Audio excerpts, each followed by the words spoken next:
Testing. Good. All right. I'd like to give you all an update. Today at about 12:43 p.m. in the afternoon, we received a call of shots being fired inside a home on the 10,000 block of North 23rd Street. Our officers were dispatched and arrived within minutes.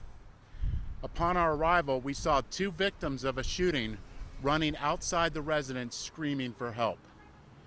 Shortly after that, the suspect began to fire at our officers.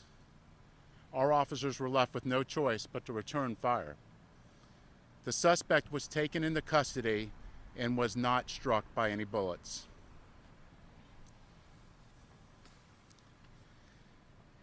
After that, the officers went through the residence. Inside the residence, they found a deceased victim. In this case, all parties are known to each other. This is a tragic incident, and our thoughts are with all the victims in this case. Our victims advocate will be reaching out to the families and the victims. This is another stark reminder of the dangers of this profession. Our officers bravely ran into danger and stopped the threat and prevented anyone else from becoming a victim from the suspect. We're thankful for the brave officers, and our thoughts are with the victims. The suspect's name in this case is Michael Banks. He's 42 years old, and he does have a violent criminal history.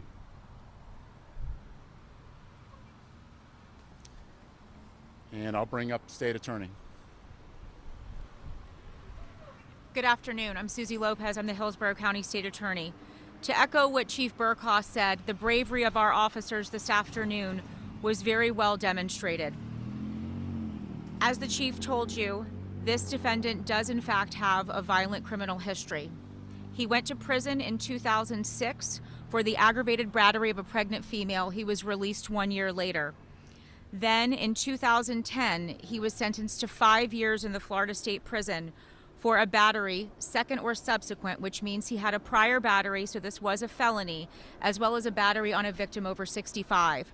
He was released from prison in 2015 and was sentenced to 5 years of probation to follow that. His probation was terminated in January of 2018.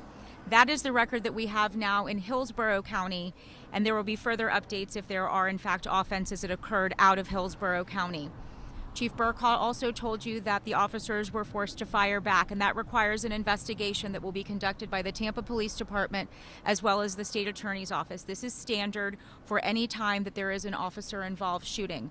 My office will investigate that, and we will, of course, release that information and the results of that investigation to you in due course.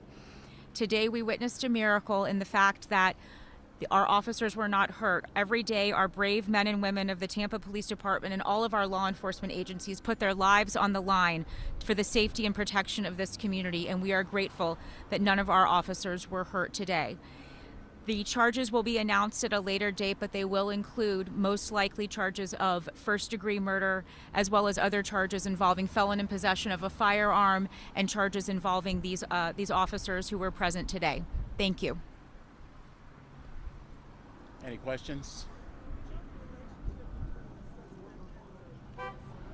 It's part of our ongoing investigation. We know that they're known to each other, and that'll be part of our investigation.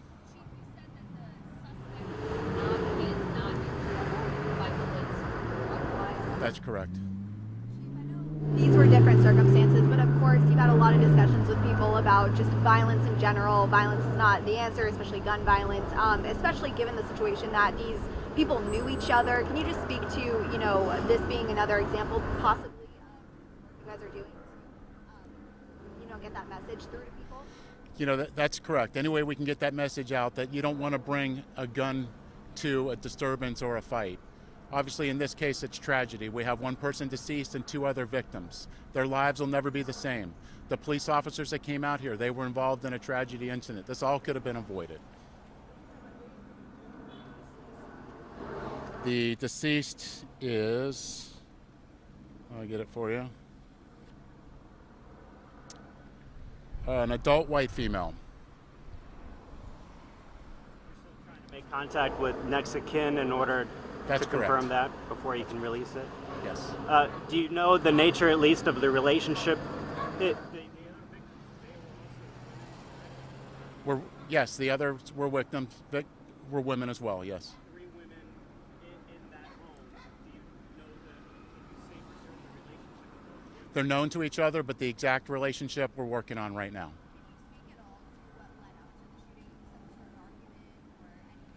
Again, we're working through that now. We have witnesses that we need to speak to. Neighbors identified, Chief, for us that they were told or believed through their own eyes that yellow house that's covered by the trees behind you was the house that was involved. Can you confirm that? That's a house that we're looking at, yes. Thank you.